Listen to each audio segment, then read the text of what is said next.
the last time I was together with you in person, you made me do a spot at your show at LA Comedy Club. Hold on. Time out. He said you made me. Was this some kind of no. I heard that. He allowed me. He I'm allowed glad me. You brought that up. No. Maybe I don't make him do a spot next time, Mike, right?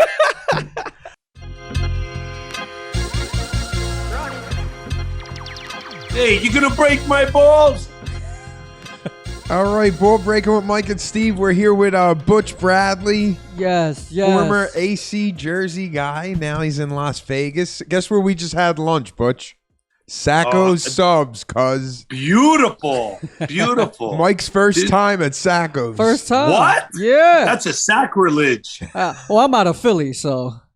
Yeah, you well, probably now know. you know what great subs taste like. Oh. I don't know. We can Take that home. Take that to your Genos and your Pats and lay that down and watch them attack it. You miss the food back home, bro? You know, it's funny. Sacco's I went to Blessed Sacrament, and Mr. Sacco, I went to school with Amy Sacco, and we would have a sub sale at, of course, you know, every Catholic school's got to make the children sell shit. So, we had a sub sale, and Mr. Sacco would come in, and we'd make hundreds and hundreds and hundreds of subs and sell them. And what a great family, and what a great sub. I love the food. For subs, it's between Sacco's, Dino's, and Dino's. My man. And White House is good, but White House serves you like you're at like a 5-star nightclub in New York, and they get cocky. You know what I mean? The guy stands there like, "Are you going to tip me?" I go, "Dude, it's a half a regular. Relax."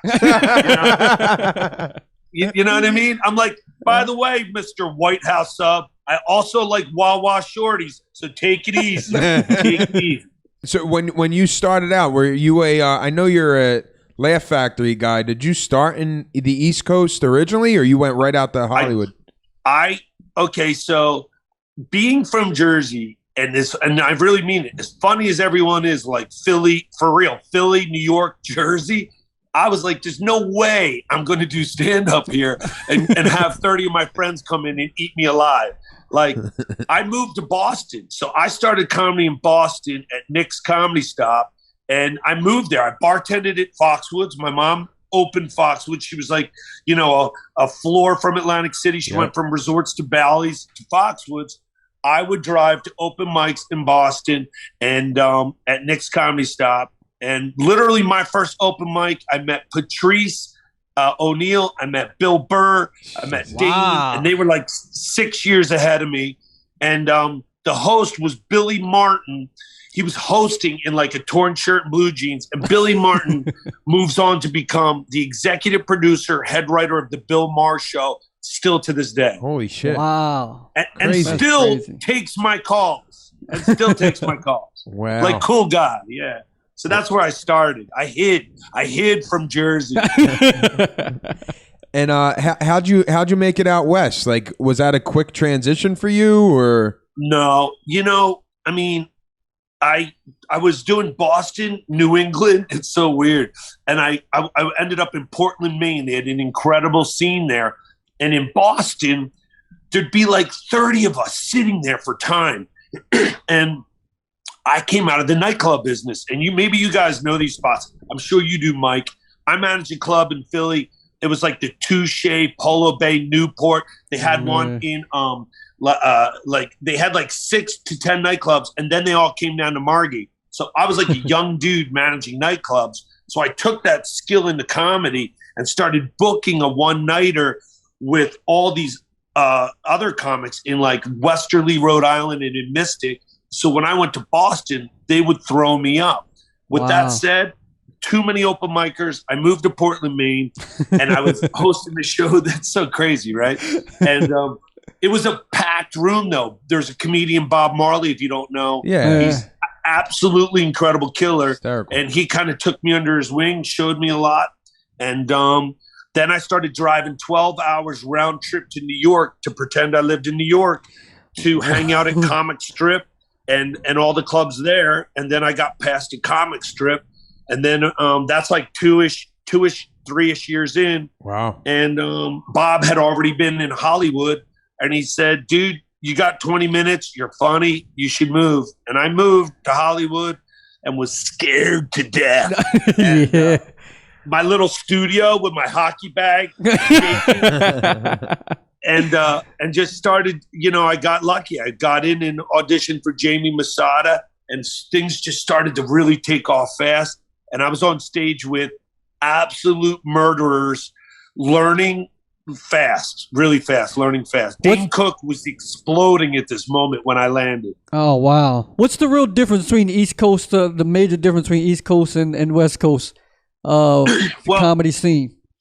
I think that it's our natural ability that we dialogue with one another on the East Coast regularly. We're very social. So you're developing your social skills, just ordering food, hanging out. We touch. I have had people, I hit people I don't know, go, yo, how are you? Yo,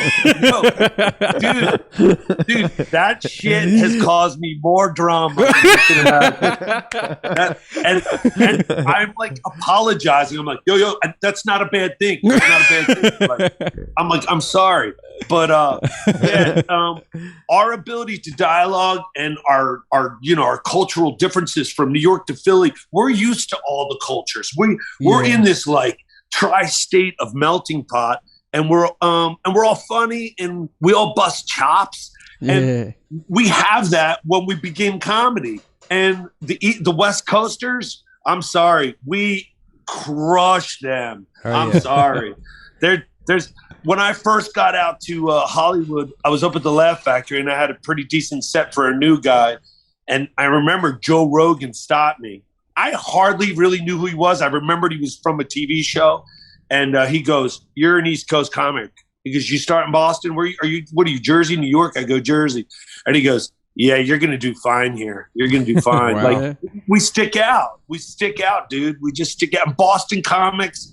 And then next, I'd say Chicago dudes. Those cities are just breeders of comedy. And then what happens is when your comedy's failing, and this is really a good point from Mike's question, when your comedy's failing, you're growing up in Jersey, New York, Philly, Chicago, Boston. It comes to life, and you handle a crowd person unlike anyone else could because you've done this shit your whole life. I love that part. I love crowd work. I get a lot of book gigs because of crowd work, and I love that. I think crowd work is something needed now because of so much of the social media things that are going on. It's like, people, why go to a comedy show when you can see it on YouTube? But when you're doing crowd work, that joke is for that person, and that's something you can't just get again. That's something the crowd leaves with, something that you actually talked to them, made a joke about them or with them, and to me, it makes a better show. I think the audience loves it more. 100%. The art, I mean, it's made my whole career. I'm an improvisational storyteller. I learned from Vinny Favorito, who, it was an incredible crowd worker. And, I do a thing called Creating a Village, and I run daytime material, the things that we would generate a conversation East Coast where I'd be like, yo, did you see that new store? Yo, can you believe this happened? I take real time events in my day and I run them through the crowd, but I use the safety net of seasoned material because, I'm in Vegas. My shows are jammed with every type of human there is. Mm-hmm. Now it's add stoned or on a hallucinogenic. So, because weed's legal. So you got weed, booze, right? Yeah, does that make a difference, Butch? The weed's legal. Come on. Yeah, are you seeing a difference? It does, because you're not getting 3 stoned people in an audience. You could have 30 stoned people in it. Yeah. Have you had nights like that? Dude, there are nights where I hear it and I can feel it as a comedian. I'm like, okay, I got to slow down a little, and now I can drift out into fucking crazy improv land because these dudes are out there. They're out there, So Vegas, you're saying the crowds in Vegas alone in that scene, since you started your residency, you're seeing a shift in the type of person that goes to a live comedy show? Yeah, with weed, with all backgrounds, black, white, Puerto Rican, Chinese, any culture from anywhere in the world, from any city in the world. Then they're at a late show, 10 o'clock, and then add just landed, tired, up for 2 days, cocaine, marijuana, alcohol, anything you can think of. Don't leave out the hookers, Butch. Yeah, all of it. They're in the audience. They're in the audience. Yeah, like they're, the whole thing, and some of them brand new, squeaky clean from Utah. They don't know what they're witnessing. They didn't ease in with a quick visit to Philly and a quick visit to New York. They dove into America's craziest right in there, and they're holding on for dear lives. So yeah. And then add COVID, where people thought they were blue and people thought they were red, and then the advanced level of black and white issues, and like everybody was like just this weird thing. And now what's nice and crowd work is that has saved my ass, because I tease, and I had like these 4 black girls the other night. I had these 3 white hicks, and I had these people in the middle that just looked terrified. And the black girls, and then for the sake of the joke, any comedian knows. So these girls are on their phone, and I'm like, I got to get into them. Here we go. Let's see where we are in the world. I go, yo, ladies, don't snap, but I need you to get off your phone. Don't flip a car. And if you start marching, I'll march with you. And they went nuts, dude, and they loved it. And then I go, by the way, I'm one of the good white people, but these creepy fucking white dudes over here, I go, I don't know what they're about, but I'm with you. I just want you to know. I go, if there's a little book where you can put good white people, could you put me in there? So Butch, you feel it. Butch, doing the road all those years, and like I know you were overseas for the troops. I think for a while you were even in Japan. Am I right? Japan? Yeah, for the troops, I've done Japan, Korea, probably 3 full tours over. I did Bosnia, Kosovo. I feel like I did 6 Afghanistan, 2 Iraq. That's what I'm saying. With all that road work, it must have made a scene like Vegas. You were like overly prepared. It's like perfect because you're getting so much different personalities at that home club. Part of my dream growing up, like I watched, being where we're from, as a little kid, I got to watch, Rodney and Shecky and Don Rickles, and my mom would walk me in when I was like 8 and 9 years old because it was so East Coast. If you worked there, my mom was a dealer. She could walk me right in and be like, oh, that's Claire with her kids. She's taking them into the show. Like, it was crazy. Great. So, yeah. So I knew that would be for a good place to sort of have a retirement plan. Like, it's got to be a part of my whole comedy plan, movies, TV, but I need to be in with the casino towns. So the residency has felt nice and natural to me. And with COVID, I see one side of us and we're evolving and healing. But with the troops, when you're in those, in theater, like they'll say in theater if there's war, when you're doing those shows in theater, dude, the best American element feeling in the world. I'll tell you, we're really close when we got bullets coming at us. There's no issue. There's no culture. There's no religion. There's just like, John, could you fucking hold me for a minute? So yeah, it's prepared me, touring the country. And then I lived in China for a year. I was the first American stand-up to live in Shanghai. I had a little show there. And just Singapore, Malaysia, and all this crazy thing that comedy prepares you for. And then at the end, it had a plan all along, you hope. How hard was it to get laughs in like Shanghai and all these places where the English was a little sketchy? Yeah, how you know if you're doing well? Guess what? You know who speaks English better than Americans? Chinese youth. Oh, yeah. Yeah, dude, you got people in the audience that have already broken into your phone or looking at your bank. Yeah. Yeah. They're like, that's a scary gig, bro. Poor American. The artists don't have much money. Oh, they know us before we even arrive. They're looking at us on the poster. Everything, dude. Everything. Dude, I used to own ButchBradley.com. You can look this up. And China took it from me and turned it into a hair removal site. Dude, if you go to ButchBradley.com, it's in Chinese, a hair removal site that doesn't exist. Our producer Brian just looked it up on the computer. He's dying laughing behind the desk. Yeah. Wow, hit us with the fact, bro. Wow. Yo, I went to the gig and I go, dude, I can't get into my computer. And they went, welcome to China. Wow.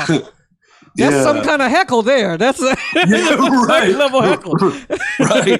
But I remember the last time I was together with you in person, you made me do a spot at your show at LA Comedy Club. Hold on. Time out. He said you made me. Was this some kind of no. I heard that, Mike. He allowed me. He I'm allowed glad me. You brought that up. No. Maybe I don't make him do a spot next time, Mike, right? Always appreciate the stage time, Butch. Yeah. He shoved me up there. He pushed me. I had a long day. And I thought, you know what? If you need me to go to a stage in Vegas and help them laugh. Yeah, right. Yeah. Oh, but yeah. And by the way, here's some pasta from my mother, Butch. That's something I would say, yeah. And I would bring it on the plane, too. Yeah. But I remember you saying to me that night, you were like, Steve, you got to do the road, man. You got to do the road because you got to have the road. I brought up to you that I auditioned for a middle at the Funny Bone, and I was discouraged because, it took like 7-8 years to get an opportunity like that. I was emceeing at their clubs, and I go out to Dayton, Ohio, and I did like my best 15. And I'm not afraid to say this. It didn't go well. Like it was a good. No, I'm saying it was a good set in Philly, Jersey, this area. And then I went up there in Ohio, and they looked at me like I had. And you were like, dude, it don't mean you suck. It's just you got to. This is why the road's important. It was the references. They were good jokes. I kept telling him he was sad for a long time. He ate like a couple hoagies at the same time. Spaghetti and shit. I had to talk him through it. It's just how we translate ourselves to them and introduce ourselves to each unique audience. So you have to just figure out, how am I going to introduce, Steve to Ohio? I have to let them know what I'm about a little bit and acknowledge them. And then once they, you got to figure that out in your own comedy voice. But you know what's cool? Even hearing you humbly speak, it tells me you love comedy. First of all, I know you're funny. And those gigs where we don't do well, they make us kill the next time. Right, so, right. That's and I always joke, because you got to, every now and then, you got to sacrifice to the comedy gods, And if you haven't eaten in a while, I start getting scared. I'm like, it's coming. It's coming. When is it coming, dude? Something's. People are like, are you nuts? It's packed. They sound great. I go, don't fucking jinx me. Don't jinx me. But that's, dude, each little city like Ohio and, any little spot. But think about growing up in Ohio. That's where you start. You got to tell them what you see from your East Coast voice. That's always what I do. I don't do material. I just do what we do when we meet someone. Hey, Mike, what's up, bud? Where you from? Oh, cool. And I just go, Ohio. I'm like, I have no idea why you're here. I would not live here. I'm sorry, I would not live here. Like, I just, whatever East Coast stuff, just share you and be a conversationalist, and then you slide into your shit. But you got to figure out how to introduce yourself. It's I don't know, man. It's like channeling in the voices and hoping it works. I don't know. Yeah. So with Vegas, you're getting every different walk of life. So it's like, what do you think about the young comics developing in a town like that? Is that a great place to start? Like, what's your thoughts on that? It's really not. And against their better judgment, it's working out because, that there's a lot of open comedy. COVID has changed things because Literally 80% of comedy, as the three of us know it, is gone. It's gone. All those dudes with their dreams, sadly enough, men and women loving comedy, making it through with no money and all. It's crazy. They got washed out to sea. The comedy scene here got really, really thinned out, but there is a good, 8 jewels that popped up and grinded through on Zoom and figured it out. We're lucky as a city because it started in October, and our open micers, they'll do comedy anywhere. They'll do comedy anywhere. What's the worst you heard of? Oh, dude. I mean, I've heard laundromats are big. I don't even get that. Laundromats. Dude, you ready for this? In LA, this is so fucking crazy. In LA, they have a drive-in movie theater, right? Everyone's got earpieces in. And then you drive your car up in front of them. You roll your window down. And you're speaking. They can hear you through their headpieces. And then instead of laughter, they hold up a hand, like a clapping hand. Are you kidding me? If you ever see me do that show, you fucking drive a car over me right there. But like that is just, what are we doing? Seriously, stay home. Stay home. I'd rather see you depressed with a handful of Xanax and a bottle of red wine instead of doing that gig. Don't do that gig. But yeah, they've grinded through. Vegas is a headliner town. I am the only non-celebrity resident. And it's all murderers. It's Lady Gaga. It's Aerosmith. It's Britney Spears when her father lets her out of the basement. Dude, it's incredible. So these guys are all like, I'm going to start here. I was like, good fucking luck. Wow. Yeah. But they're doing well. Dude, they proved me wrong. See, I was expecting to hear the opposite from you, based on what happened with the shutdown, because Vegas was one of the only cities where there was quality stage time pretty quickly, I would think. Well, when did LA Comedy Club, your home club? October. Oh, okay. So in October, the LA Comedy Club was the only full-time running comedy club in the world. And for a minute, and I was the only full-time running comedian on a show in the world and then in the country. And now, thank the Lord, it's all opening up because, dude, and people, it's so corny, and I'm not being cocky, but dude, people need comedy. And first responders, I love you. You're doing it 24/7, but you wear a mask. They don't give a fuck about comedians. They put me up on stage and they tell me, they go, oh no, you can take your mask off. If you die, there's a lot more here that'll replace you. Dude, I get up and stage. Dude, I've had COVID twice. No one gives a Nobody's sending me prayers or I hope you're well. They're just like, hey, when's your show up again? Yeah, they don't care. Wow. Butch Bradley from Las Vegas, your special, bro. Congratulations. I seen the trailer. Was it taped during the pandemic prior? What's interesting? Right before a little background real quick. Doyle Bronson, the famous poker player, you know who he is? Yeah. Hell yeah. That is why I have a special. And I'll explain. Because on a dead Tuesday night at the LA Comedy Club where there was like 26 people, I was in the green room losing my mind going, I'm about to eat it. I can't believe I'm doing this shit. Why didn't I have a day job? Where's my house? What's going on?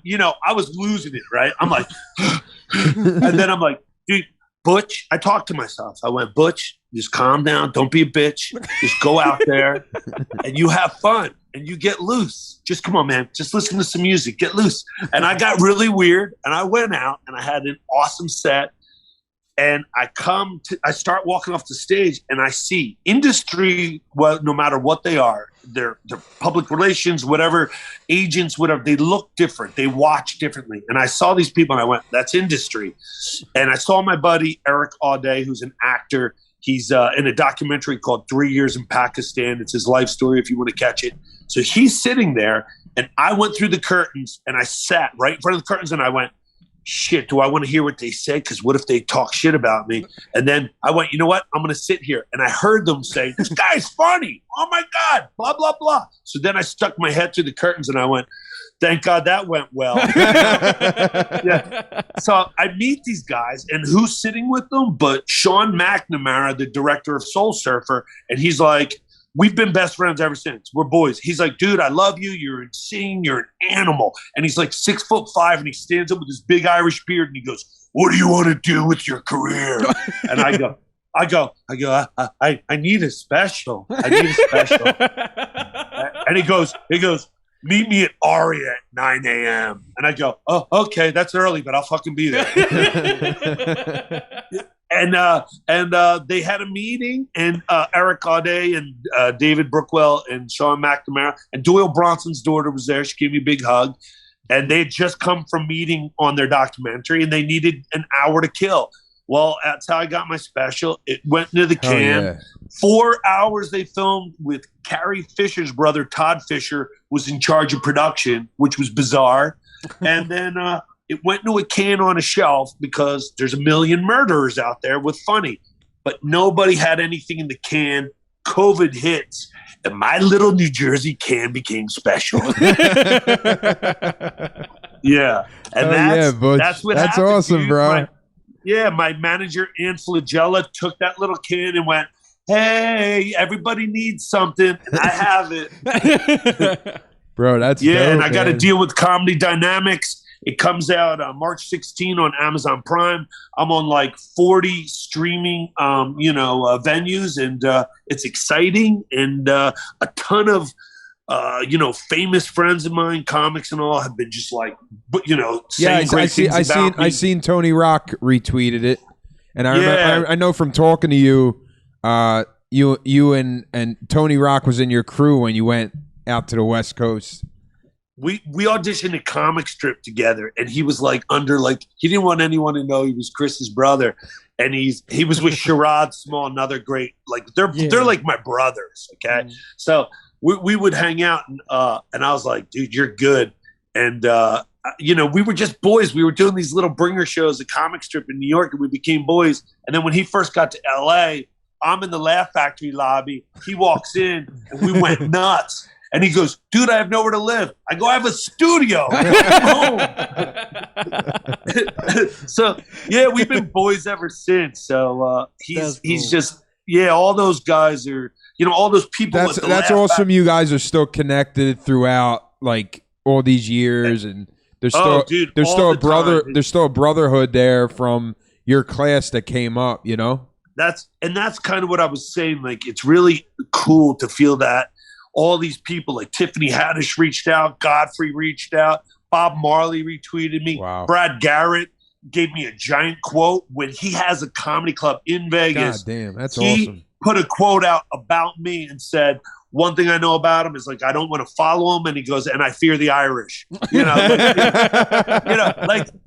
just all these people that, at these levels who are buddies who you hope are like that East Coast real type person. Yeah. They are. A lot of these people have popped out and just like gave me so much heat. So that's what we get as comics. Like my special, however it goes, it's my first. Sadly enough, I have to have another quickly. That's how fucked up comedy is.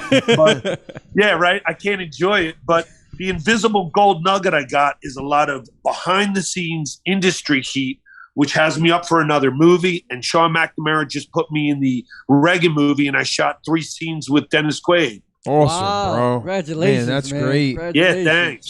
So to go back on your special. And Mike, guess what, Mike? Still not enough, dude. I might need a day job, dude.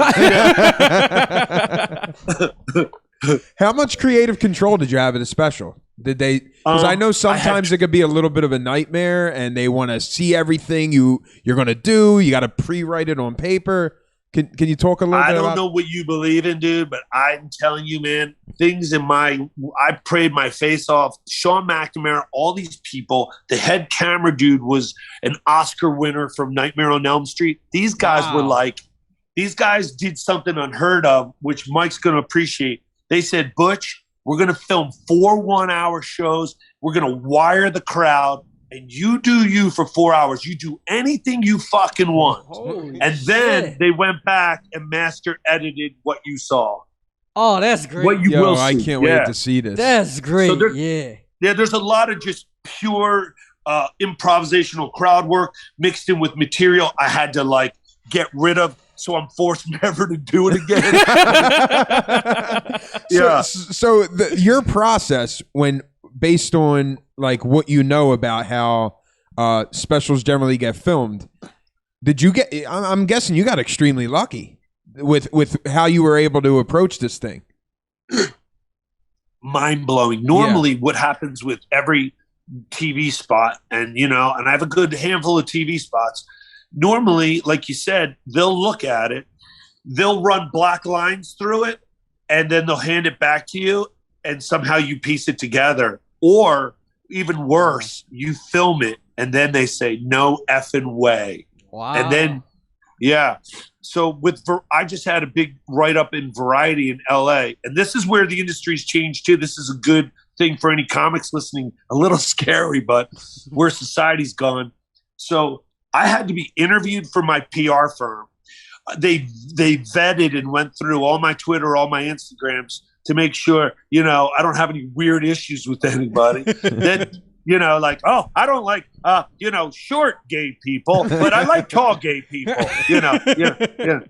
Well, whatever it is. So they check all of that.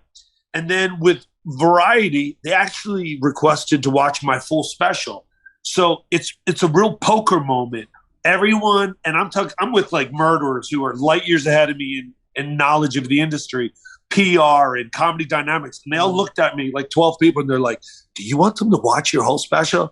And I was like, you know what you guys don't get? Comedians are all in from day one. And I'm like, I'm all in. Let's do this. Because either way, I'm going to stage, like if they don't like me at this point. Yeah. But Variety, thank God, and I was bluffing, by the way. They said it's great, and they wrote about me. So I got the plane between the buildings for the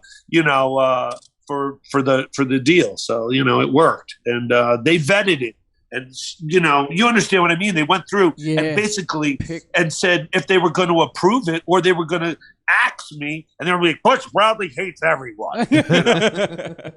That's great, man. Congratulations. For your first one, that's what's up. That's huge. Yeah, it's an important thing. Like you just, I was just talking to Brett Ernst, and we were mentioning you. He just called me. I was at Starbucks, and he's so fucking funny and humble. It's hilarious.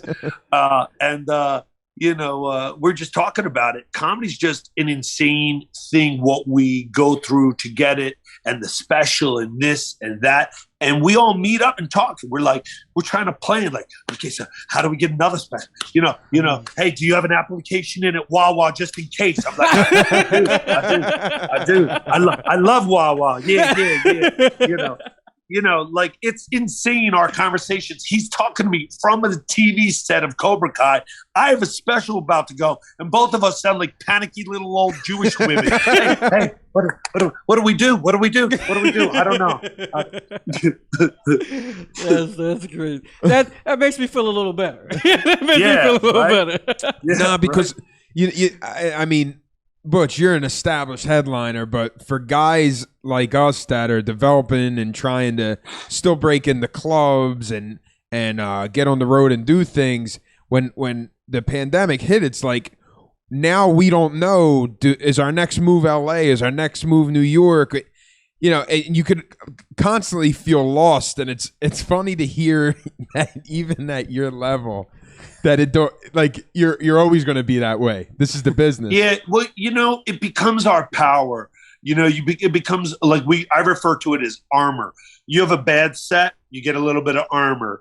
You had a dude like bullshit your paycheck, it hurts. You get a little bit of armor. You just keep getting armor. You get gigs canceled. You get a dude who says, "Oh, that's my bit," and it's not his bit. You get a little armor. You meet your favorite celebrity and ends up being a dick. You get a little armor. But. And that brutal anxiety filling vagueness, it becomes beastly strength when your opportunity shows if you keep going. And it just does. It's not really, if I were to look back, I might not have done it. You know, like if I knew, oh, I'm going to go through that. Holy shit. What? Butch, What? No, really? Really? So, Whoa. so you Is there know a how chance I can talk to God before we continue this, please? So you just. But the cool thing is, comedy is opening. The world has had pandemics. We're all going to be jamming and working again. And the side note I always give everyone: I bartended forever. Find a side gig once you can.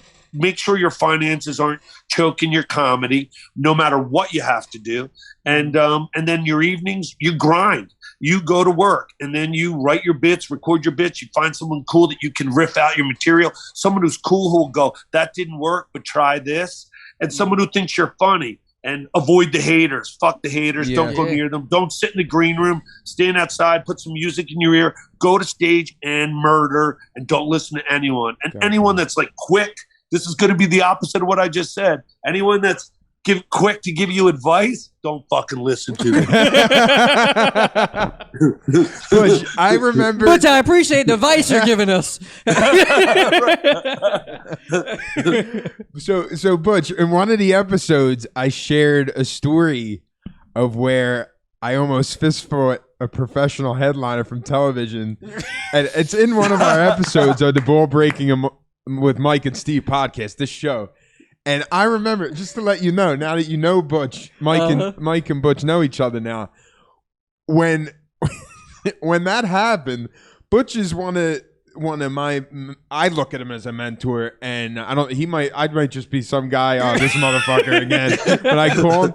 But no, we're boys. I remember venting to Butch and saying, Butch, like, it's kind of weird to me that.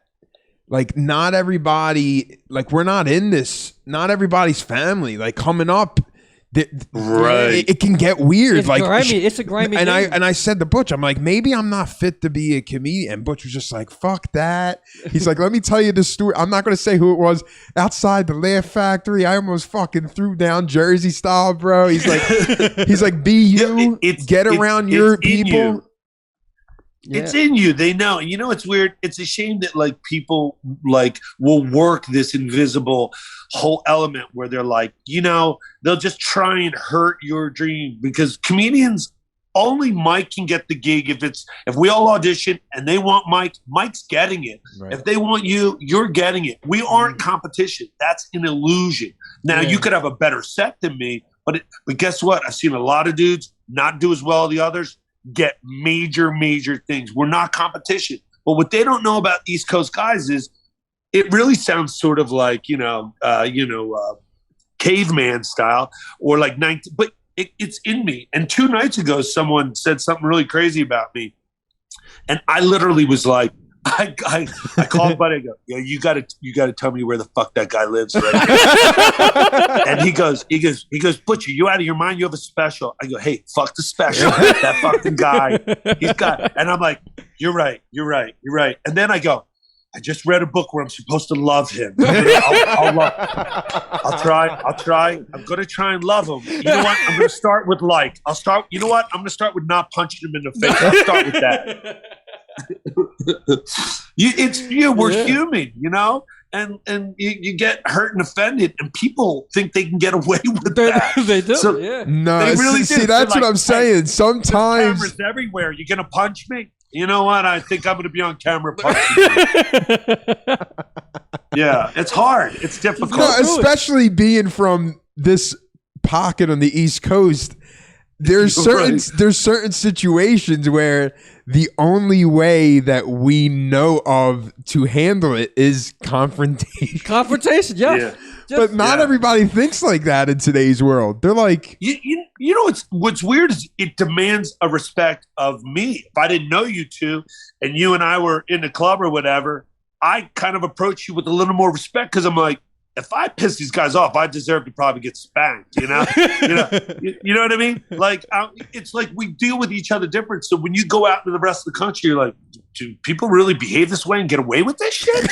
like they don't. You know, we don't get away with it all the time, but we're still going to do it. We're not going to get away. You know what's cool?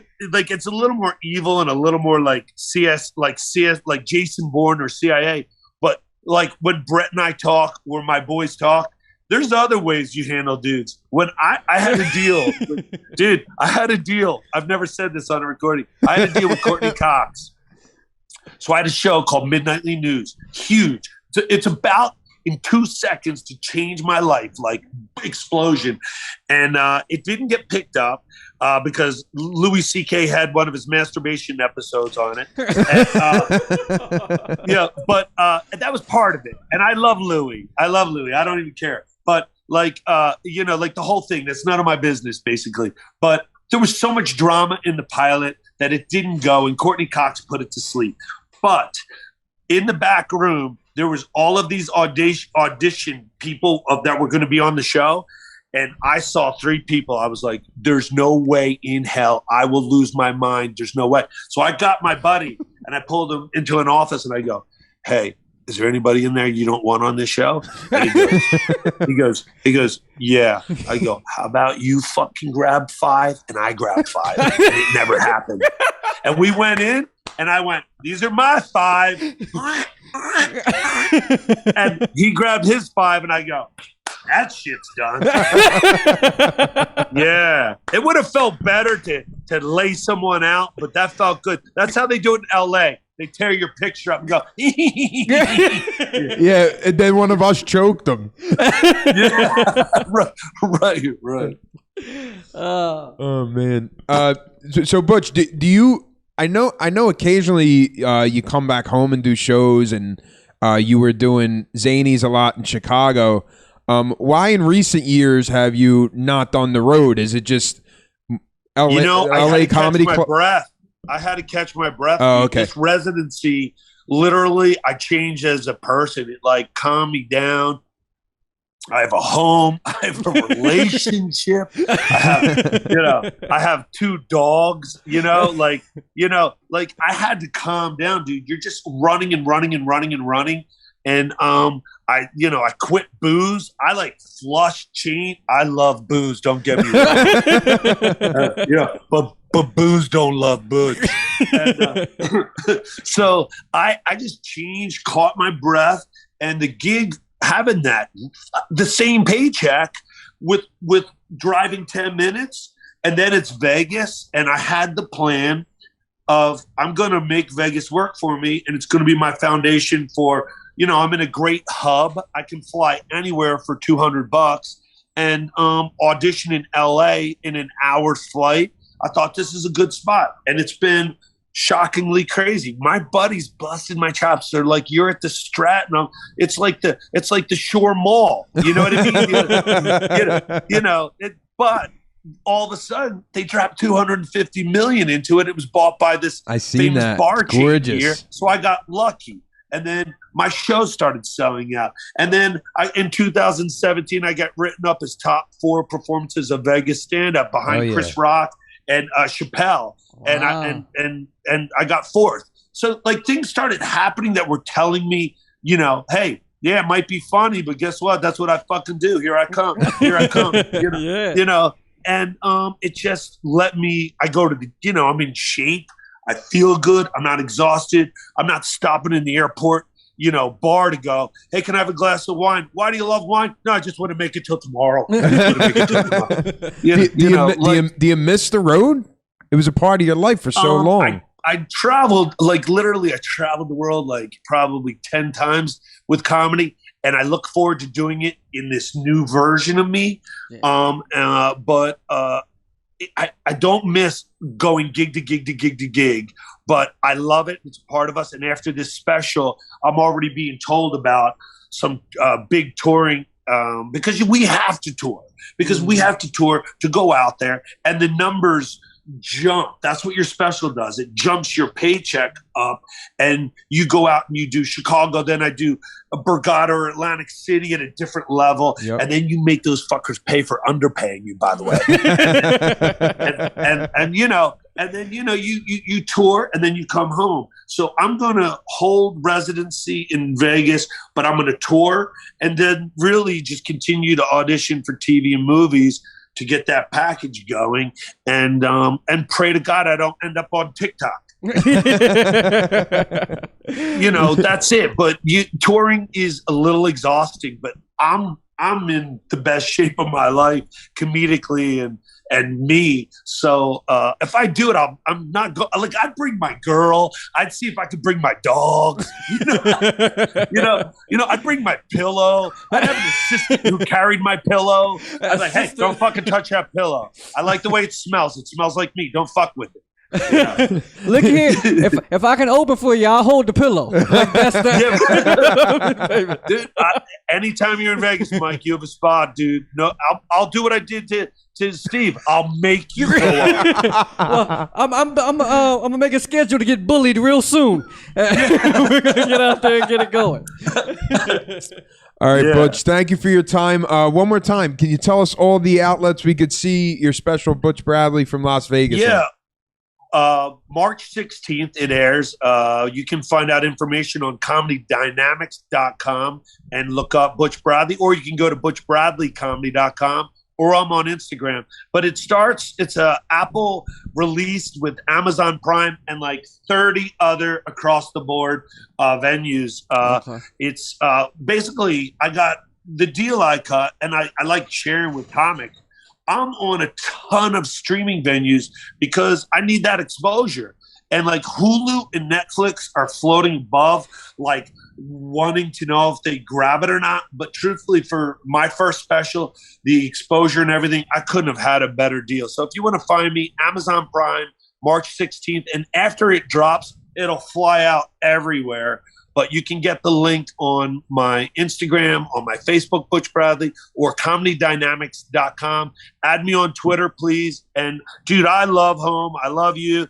Mike, pleasure to meet you. I can't wait to make you do comedy. And pleasure to be here. Pleasure to be here. Thank Butch, you.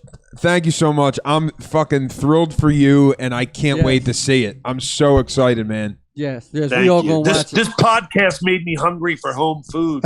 Yeah. I'll send you Tony's Baltimore grilled pizza in the mail. Don't even mess around. I'll make you do. That's incredible. Yeah, Tony's Pizza. Really, that was evil. All right, Butch. Thanks, Thank you buddy. for having me. Thank you. Take care, buddy. Thank you. Thanks, boys. Thank you.